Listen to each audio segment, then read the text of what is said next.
আমি এক নজরে আবারও বলে দিচ্ছি। এক নম্বরের ভুল হলো রমজানের চাঁদ না দেখা, শাবানের 29 তারিখে রমজানের চাঁদ তালাশ না করা পশ্চিম আকাশে, এটা আমাদের একটা ভুল। 2 নম্বর হলো আমাদের রমজানের প্রস্তুতির অংশ হিসেবে শুধু খাবার টাবার কিনে ভরায় ফেলা, ইবাদতের রুটিন নাই, খাবার নিয়ন্ত্রণ করার ব্যবস্থা নেই, বরং অতিরিক্ত খাবারের ব্যবস্থা করা, এটা আমাদের একটা ভুল। 3 নম্বর হলো আমাদের ছোট ছেলে মেয়েরা যদি রোজা রাখতে চায় তাদেরকে রাখতে না দেওয়া, মায়া করে তাদেরকে রোজা থেকে বিরত রাখা, এটা আমাদের একটা ভুল। 4 নম্বর হলো মুখে নাওয়াইতা নাসুমা গাদান এই জাতীয় দোয়া করাটাকে জরুরি মনে করা, এটা একটা ভুল।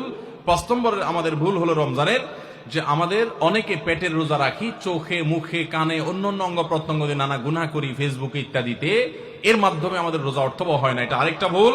6 নম্বর হলো আমরা অনেকে মেসওয়াক করাটাকে দোষণীয় মনে করি, অথচ রোজা রেখে মেসওয়াক করা যায়।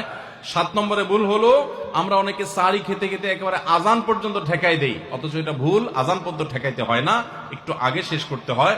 এবং আজান দিচ্ছে তখনও আপনি খাবেন, এটা তো রোজাই হবে না আপনার যদি ওয়াক্ত হয়ে যায়। আর 8 নম্বরের ভুল হলো আমরা অনেকে গোসল ফরজ হলে মনে করি সাহারি খাওয়া যায় না, অথচ গোসল ফরজ অবস্থায় সাহারি খাওয়া যায়। আর 9 নম্বরের ভুল হলো আমরা অনেকে সাহারি খেতে না পারলে ওই দিন রোজা রাখি না, অথচ সাহারি না খেতে পারলেও রোজা রাখা যায়। 10 নম্বরের ভুল হলো সাহারিতে খেজুর খাওয়া, এটা আমরা অনেকে জানি না যে খেজুর খাওয়া সুন্নাত, খাই না খেজুর আমরা, এটা একটা ভুল। 11 নম্বর ভুল হলো সাহারির সময় দোয়া কবুল হয় ভোর রাতে, এটা আমরা বেশিরভাগ মানুষ মিস করে ফেলি। 12 নম্বর ভুল হলো আমরা অনেকে মনে করি মুখের থুতু এটা গিলা যায় না রোজা অবস্থায়, জন্য ঘন ঘন থুতু ফেলি, এটা আরেকটা ভুল। 13 নম্বর ভুল হলো যে আমরা অনেকে ফজর নামাজের পরপরই রমজান মাসে শুয়ে পড়ি, একটু কমপক্ষে এশাক পর্যন্ত জেগে ইবাদতবন্দি করে তারপর ঘুমানো উচিত। আর 14 নম্বরে ভুল হলো মাগরিবের সময় ইফতারের সময় যখন মুয়াজ্জিন আজান দেয়, অন্যান্য দিন আজানের জবাব দিল, রমজানে মাগরিবের সময় আমরা অনেকে আজানের জবাব মিস করে ফেলি, এটা একটা ভুল, ইফতারের ফাঁকে ফাঁকে আজানের জবাব দেওয়া উচিত। আর 15 নম্বর ভুল হলো তারাবিতে আমরা অনেকে তাড়াহুড়ো করা পছন্দ করি, অথচ সেটা তারাবির মানকে নষ্ট করে দেয়।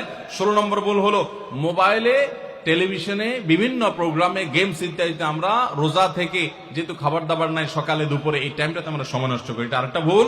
আর 17 নম্বর হলো যে ব্যক্তি ইফতার করায় তার জন্য একটা দোয়া পড়তে হয়, আকাল্লা তাআমুকুল আবরার ওয়াসাল্লাত আলাইকুল মালাইকা ওয়াফতার ইনদাকুমুস সাইমুন, আমরা অনেকেই কেউ ইফতার করলে তাকে দোয়া করাতে যাই না, এটা আরেকটা ভুল। আর 18 নম্বর হলো রমজানের শেষ 10 দিনে নবী সাল্লাল্লাহু আলাইহি ওয়াসাল্লাম জীবনে কখনো ইতিকাফ ছাড়েন নাই, যত বছর তিনি বেঁচে ছিলেন প্রত্যেক বছর রমজানের শেষ 10 দিন তিনি মসজিদে ইতিকাফ করতেন। আমরা যে আমল নবী সাল্লাল্লাহু আলাইহি ওয়াসাল্লাম জীবনে এক বছরও ছাড়েন নাই, সে আমল বেশিরভাগ মানুষ জীবনে এক বছরও করি নাই। রমজানের আসল মজাই হলো ইতিকাফ, এটা আমরা বেশিরভাগ করি না, এটা একটা ভুল। এবং পরিবারের লোকদেরকে শেষ 10 দিন জাগায় তোলা ইবাদত বন্দেগীর জন্য, সেটা আমরা করি না। 19 নম্বর ভুল হলো শেষ 10 দিন হলো ইবাদতের 10 দিন, নবী সাল্লাল্লাহু আলাইহি ওয়াসাল্লাম ইয়াজতাহিদু ফীহি মা লা ইয়াজতাহিদু ফি গায়রি, এই 10 দিন ইবাদতের জন্য যত চেষ্টা করতেন এত চেষ্টা কখনো করতেন না। আর এই 10 দিন আমরা বেশিরভাগ মানুষ কেনাকাটা শপিং ইত্যাদিতে ঘোরাফেরাতে নষ্ট করি, এটা সবচেয়ে বড় ভুলগুলোর একটা।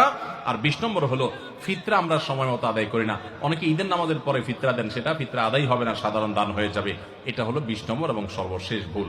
আল্লাহ সুবহানাহু ওয়া তাআলা সমস্ত ভুল বিচ্যুতি ত্রুটি এই সবগুলা থেকে বেঁচে থেকে একটা অর্থবহ সার্থক রমাদান কাটাবার তৌফিক আমাদেরকে দান করুন।